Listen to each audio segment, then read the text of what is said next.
Hey everybody, Josh Sheridan here, Barely Legal Podcast.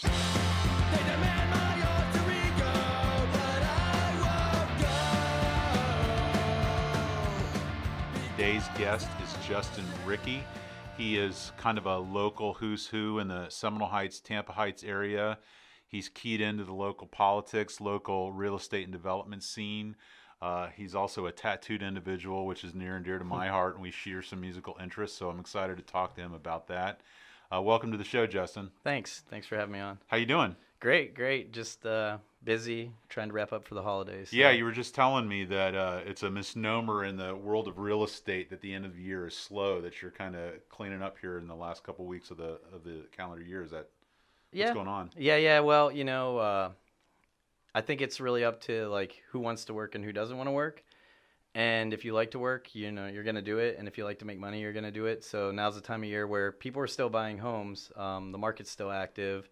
Inventory's a little constrained, but I mean, there's still people out there buying. People are still moving here every day. So lots of opportunity to be had. Well, I want to talk to you more about that, but I kind of want to talk about you and kind of hear your story, where you're from, that sort of stuff. So okay. I think we're give or take the same age. How old are you? 42. Yeah, so I just turned 44 earlier this week. Where are you from? Well, I moved here about 10 years ago from Chicago. Okay, so born and raised in Chicago? No, I lived in Chicago for probably about 12 years. I'd moved there from Florida.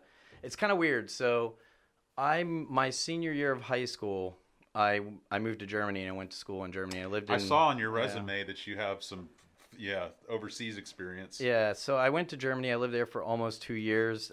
I moved to Germany from Pennsylvania, that's where I grew up most of my childhood.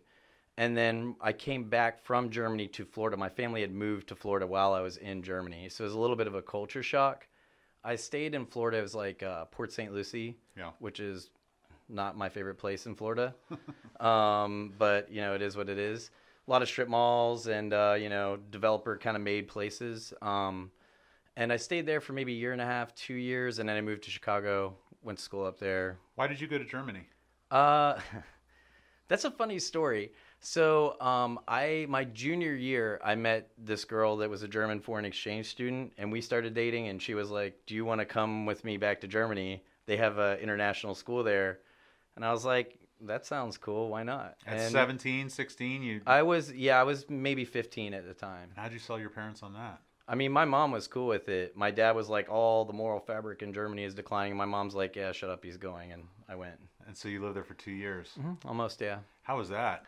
Awesome. It was amazing. I mean, when you take a kid from rural America and you put them down in one of probably the most metropolitan and cosmopolitan cities in Europe, which is Berlin in my opinion, it really opens your eyes to what is really out there in the world, from art to music to, and I'd kind of been into punk rock and skateboarding when I was in PA. Yeah. It wasn't stuff, we knew about it, but like you get to see it on a whole bigger scale than what you're ever going to see, in Northwestern PA. So Berlin is kind of a fulcrum point for a lot of artists, especially music.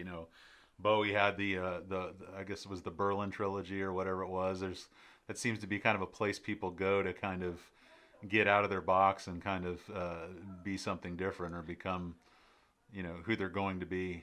Yeah, it definitely is. I mean, for me, I was more like a visual artist. I've always been into visual arts. I went to art school in Chicago, and Berlin was where I had my first experience with like street art and graffiti art. So, I mean, about it existing through like movies and TV in rural Pennsylvania, like Northwestern PA, but you never get to see it actually being done or actually being created. And so for the first time as like a person, I got to see like what art looked like, all these different forms of art. So yeah, it's definitely an incubator of art of all kinds. And are you still conversational in German? Yeah, I read, write, and speak German fluently. That's so cool. I actually was just there in August for a wedding for my German sister. It was pretty awesome. We went to, kind of right outside Hamburg, and yeah. So you go back? Yeah, very frequently. That's cool. So why is it that you came back? Did you guys break up or just graduate from Well, school, I did. So I broke up with the girl maybe like a quarter of the way through the school year, because obviously when you're like 15, 16, you don't have the emotional tools to be in like a live-in relationship with somebody. I do divorce law, and most people. Yeah, I mean, adults have problems with those this. emotional tools that adults develop. Sure, yeah. So, anyways, I mean, it didn't end up working out, needless to say. And my family had some friends there. They had a room, and I ended up living with that family, and they became what I call my German family. So I have my German sisters, my German mom. We talk frequently. I'm probably going to go back to Berlin back in like March or April of next year. How were you treated over there? Were you treated well? Yeah, I mean, did they like Americans at the time? At the time, yeah. I mean, matter? So the political outlook in the United States was extremely favorable at that time, right? I mean, so what year would this have been? This would have been 1994, 95. So Clinton's in office. Yeah. And the wall's already down. Yeah, the wall's down. There was a lot of tension, more so between East and West Germans than against Americans, I would say. Okay. But the political outlook of the United States was favorable, I'd say, at that time.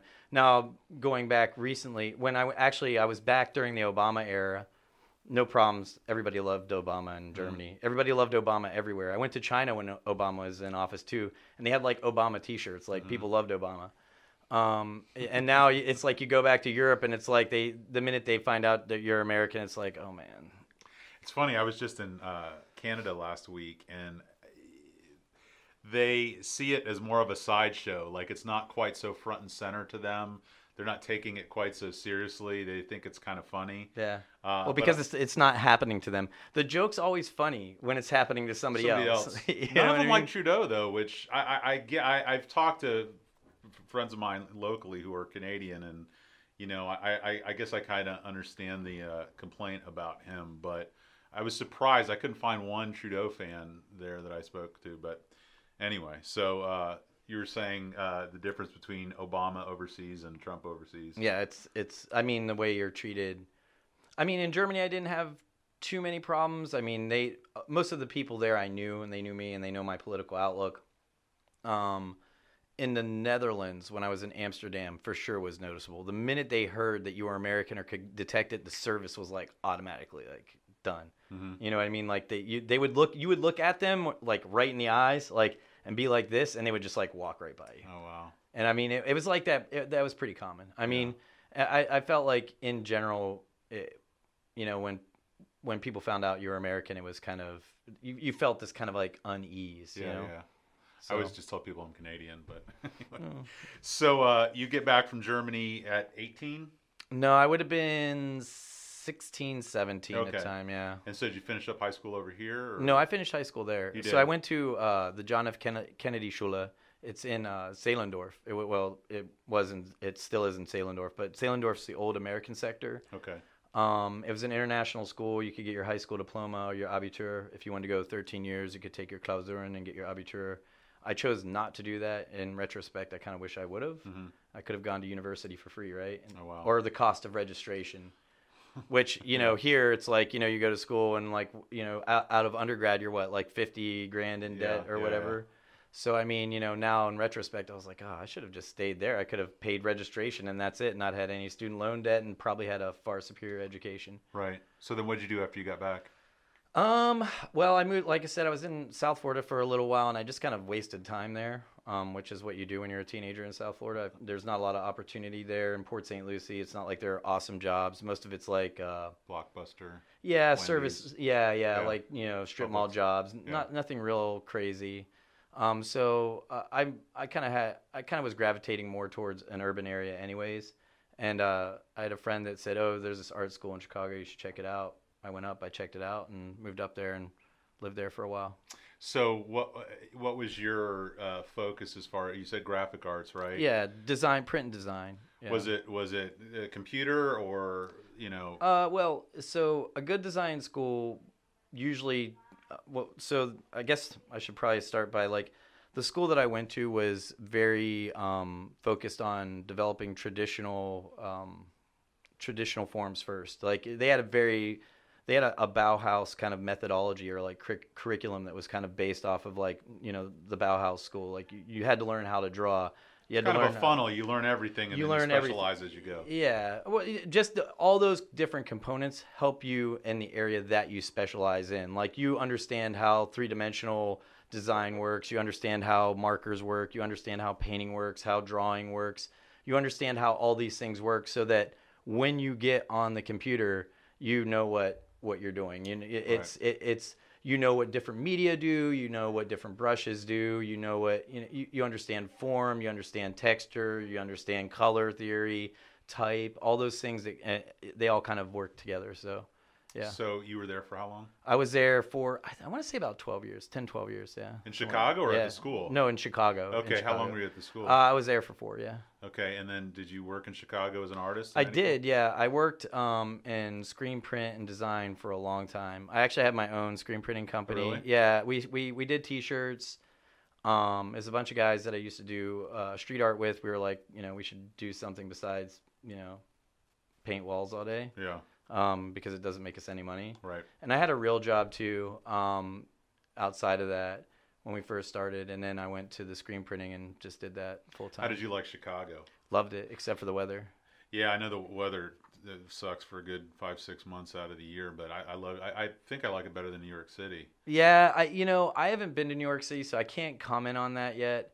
But I can say that for the city for a city that's that size, in regards to like what you get for like rentals, it is incredibly cheap to live there. I found the food is incredible. The music scene is amazing. I mean, there's on any given night you can always find incredible music.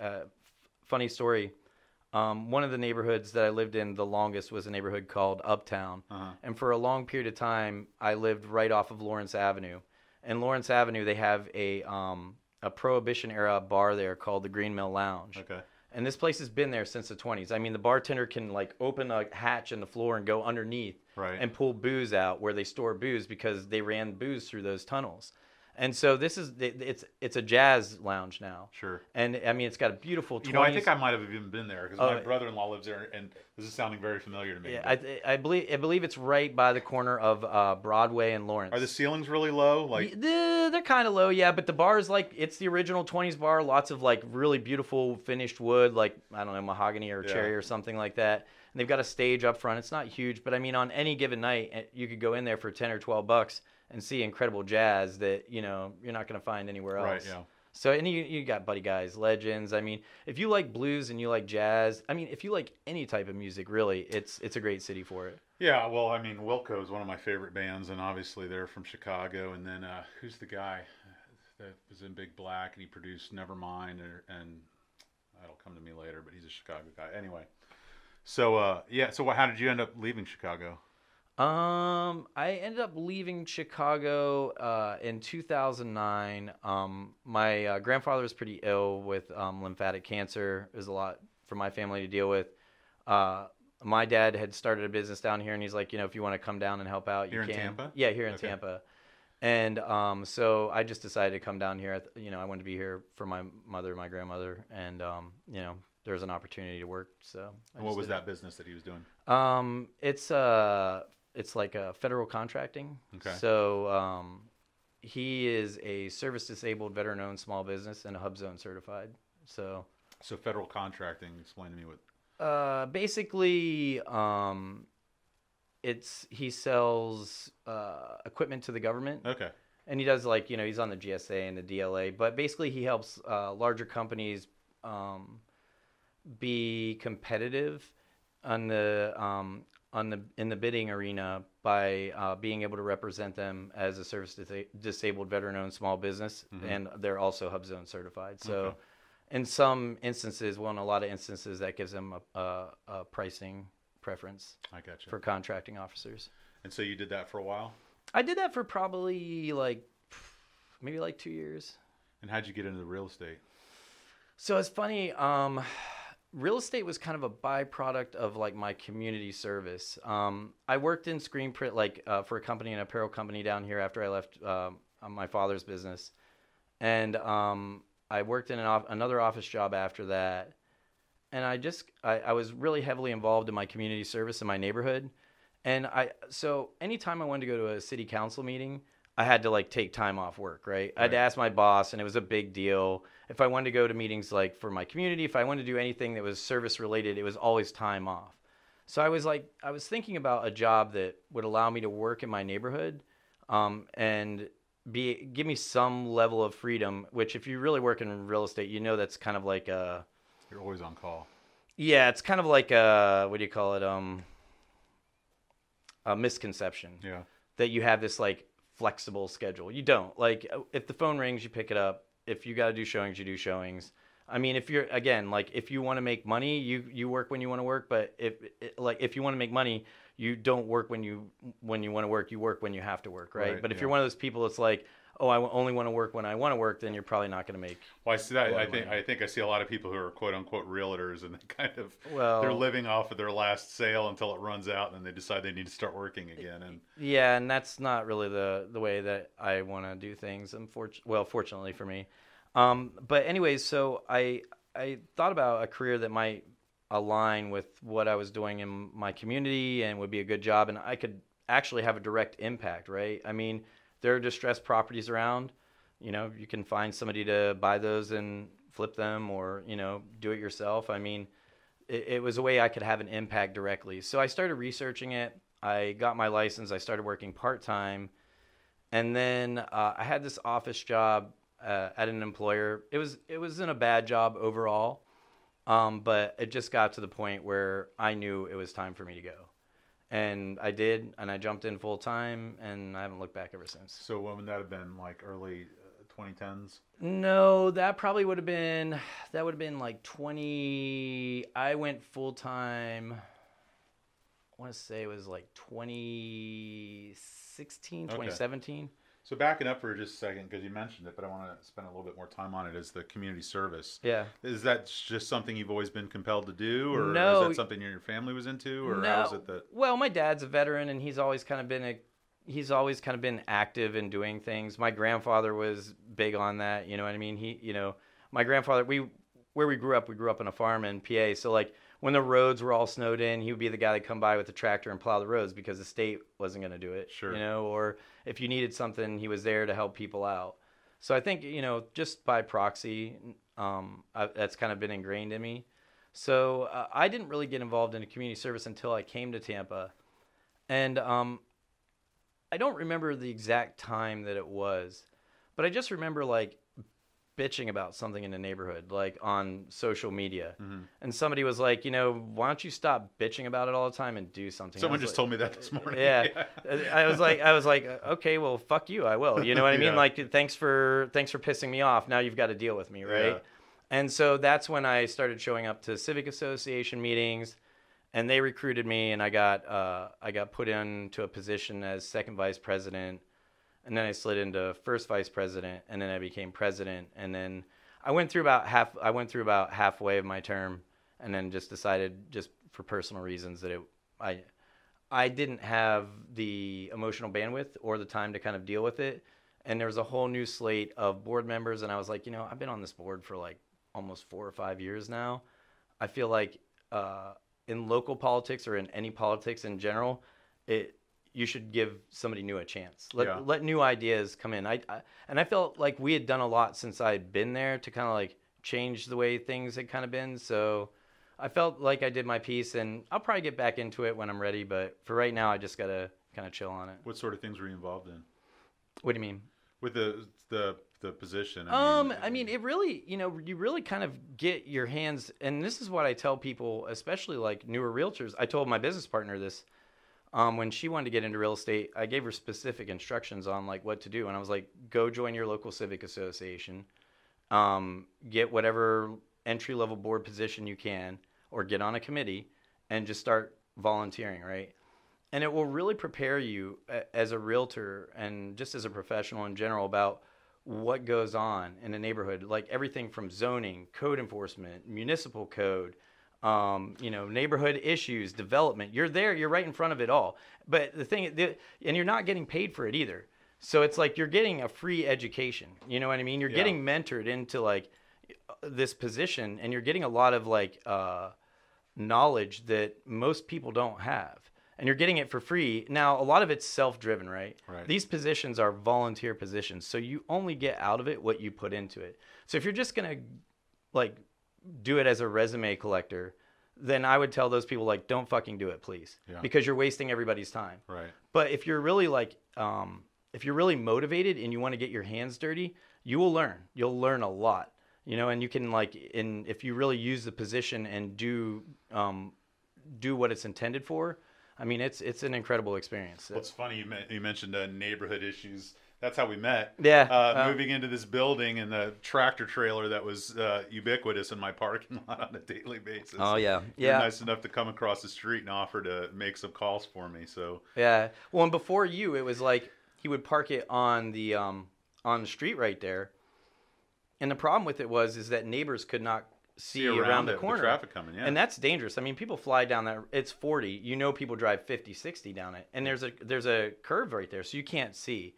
And so, like, I had to call code enforcement like 4 times before they were finally like, look, we're going to fine you like double every time we see this out here. Yeah. And he stopped doing it. Yeah. So, I mean, but it was a dangerous situation. But, I mean, that's one example of things, you know, you're going to help people with, like, code enforcement issues. Sometimes people have neighbors that are that don't really keep their properties kind of up to shape, and they don't want to deal with it directly because they want to be neighborly. Well, I'm an uninterested party, you know what I mean? And that, in that respect, I could help them out with some of those. You get to be the bad guy without being a Hatfield and McCoy type situation between neighbors. Yeah, more or less, you know. So, well, you know, I've kind of, in my learning about you over the past couple of years being in this office, you've kind of, at least in my mind, you're kind of the cheerleader for the Heights area. So how is it that you kind of made this your home and kind of saw this as a opportunity to do some good? Well, I mean, when I was looking for a place to live, when I came here from Chicago, I didn't want to live in a Wesley Chapel, right? I did not want to live in a stucco house that looked like every other stucco house beside me and pay an HOA and sit in traffic for 30 minutes with no public transportation and no real like neighborhood vibe. It would just, that's not what I was looking for. And that's great for some people. I'm just saying, me personally, I mean, coming from... Are you married? I was. Okay. I was. Okay. So that wasn't really what I was looking for. So when I moved here from Chicago, I looked for a neighborhood that I could find diversity, and I could find walkability, and I could find unique property that felt like home. Right. And this neighborhood delivered all those. At the time, even at that time, Tampa Heights was still one of the most walkable neighborhoods, even though 10 years ago, when I first moved here, the Independent wasn't even here yet. So we had like downtown and Ybor. Right. And I could walk to both of those from my house. I mean, and that's, and the house is, I live in a bungalow, so that's really, you know, you have the life happening right at your doorstep. I mean, every day, yeah. I come to work, I go north up Florida and make a left on 26, so I come right, you know. Yeah. And you know, it's never a dull moment. No, there really isn't. I mean, I have a transient hotel across the street from my house. I could tell you that the things that I've seen over the past 10 years would probably blow your mind. Yeah, if you ever find my plants, let me know. Yeah, well, I found my yard gnome, so it's not impossible. Oh, yeah, there's a glimmer of hope in the world still. Somebody did steal my yard gnome out of my front yard, and I don't know why, but for one reason, I went to take my daughter to school. She used to go up north in Carewood to school, and so I took this random back way, and I don't know why I did, but I did. And I'm driving by this house. I won't disclose the location. And I saw my yard gnome. And this yard gnome, he's very discernible, right? Like, yeah. I found him buried in my backyard. So he's got, like, certain unique qualities about him that you're not going to find in, like, your Walmart yard gnome. I know it sounds crazy, but it's not. So I saw him, and I'm like, that's my fucking yard gnome. So I just drove a little bit past the house, and I told my daughter, I'm like, hey, Hannah, wait here in the car. I'm going to be right back. She's like, what are you doing? I'm like, I'm going on an exfiltration mission. I'll be right back. She's like, what do you mean? I'm like, just wait in the car. So I go back. I go get the yard gnome off the little window ledge, bring him back in. She's like, is that our yard gnome? I'm like, you better fucking believe it. And we rode off, and now he's in my backyard. So. That's a great story. Yeah. Yeah, I've had people in the neighborhood take pictures of plants and send them to me. I'm like, are these your trees? I'm like, at this point, I don't care. I mean, if someone needs a plant, they can have it from me. But anyway, so as far as, you know, when I moved to this office, I started joining all these local Facebook groups, Seminole Heights, Tampa Heights, and there's a million of them. You know, and it's funny kind of there's this tight knit community, and a lot of it is surrounded by who stole my bike, who stole my Amazon package off my doorway, why is that helicopter circling overhead. But at the same time, there's this community here that I is kind of unlike any other that I've experienced in Florida. Yeah. Which is kind of cool. I really kind of dig being here. I kind of feel like somewhat of a poser because I don't live here. My office is here, but you're here. The thing is, you chose to make an investment here one way or another. So it doesn't matter to me whether you live here or not. Like you work here. I mean, and we spend how many hours at work? Probably more than we do at home. Yeah. So exactly. So you technically, in my book, you still live here. Anybody that chooses to invest in Tampa Heights, to me, is golden. Whether you buy a house or whether you start a business, I appreciate every last person that does that, because in my opinion, this is the greatest neighborhood you can live in. It's not Hyde Park, it's not Davis Island, it's none of the other ones that everybody flocks to. It's Tampa Heights, and we may not be at that gold standard yet, but I can guarantee you that there will be a day that we'll be there. So that's what I wanted to ask you about. Like, do you specifically just work in this area, or are you kind of spread out? No, I work everywhere. I mean, I was up in Land O'Lakes today. I wrote an offer in a house in Land O'Lakes. I have a listing out in Brandon. You know what I mean? I work everywhere. This is where I specialize, because this is, where I'm most comfortable and familiar. I know the stock of homes. I know what to look for. I know the development. I understand, commercially what's happening with the transportation. That stuff, it all kind of comes into play and adds a little bit of quality to what I do. So since you brought it up, not to ask you a poorly worded question, but what is happening? I mean, I drive home Tampa Street, so I Shuffle is there. You get the Armature Works and some of these other things. Do you see businesses migrating north, new home purchases, and what's on the horizon? We do. I mean, right now, I think especially once you see that Heights Union building get completed in that area, all phases of that development kind of get completed when the grocery store goes in and yada, yada, yada. I think you're going to see that commercial development just keep pushing north on Florida Avenue, and kind of like what you're seeing right now in Seminole Heights with density development and multi-use development off of the commercial corridor on Florida Avenue. We should really be seeing that in Tampa Heights too. If anywhere, we should be seeing that more in Tampa Heights than we should be up there, because we're right outside the downtown area. And that's crucial to getting any type of public transportation, because without density, you're not going to have any. But that's really what I see off Florida Avenue, and we see other developments. There's they're building some townhomes off of I think it's Morgan. I believe it's S3. Mr. Covington is a gentleman that's the developer on it. They're going to be kind of like Victorian style townhomes. I believe you have some more townhomes going off of Florida Avenue, townhomes in our Southwest Quad. There's all kinds of stuff coming in every day. Sites doing the bootlegger lofts kind of right up there off of, I think it's Adderley maybe, Adderley and Central, right in that area. There's projects everywhere going on in this neighborhood right now. But yeah, one thing I'd like to see is just more density development. And I'd definitely like to see, on that note, City Council do something about the residential zoning and allow us to build accessory dwelling units so that we can increase that density on our own lots. So they've always been toying with the idea of bringing the Rays over here, and one of the ideas that I had, which I don't know if people in the know will tell me I'm crazy, but I always thought we were set up good for some sort of an elevated train that could go Hyde Park, Harbor Island, Davis Island, Ybor, the Heights. Yeah. What are they calling the new thing that they're building by like Julian Lane? Midtown. Yeah, Midtown. Yeah. I mean, it's just No, I don't know. Midtown's a little bit further west. Midtown's by north of Kennedy. Yeah. I've heard cute names for it, but I can't remember what it is that they're calling it. It's Midtown. Like if you're talking about like kind of like a little bit east of Dale Mabry, north of like I think it's like in the Cypress area or whatever. Yeah. I think it's Midtown. Yeah, but there's just that circle, and you know this from Chicago is. The stops are where businesses develop, and where people, you're now spreading a ripple effect out from a city center and having centers of business where the train drops off, and plus people who don't have a car, can't make the bus or whatever, can get on that and get downtown. It just, I know it would be a big expense, but it just seems like. I mean, look, I was just in Miami, was it 2 weeks ago? And, they have the people mover there, and it's awesome. You know what I mean? And it's free to ride. Yeah. I mean, it would be nice if our streetcar actually went somewhere, but it doesn't. It goes to like, it doesn't go anywhere where residents can actually capture value out of it. I guess if you live in Ybor or Channelside, that's great, but that's such a small selection of our population. It really needs to go to the people that need to use it, right? So it needs to go it needs to go north into Seminole Heights and probably up to USF and circulate. And we keep hearing these things like, oh yeah, it's going to happen, and they've got plans, and now it's like all tied up in like money because there's a county commissioner that wants to be an asshole and fight the all for transportation money when the voters voted for it. The voters voted for it.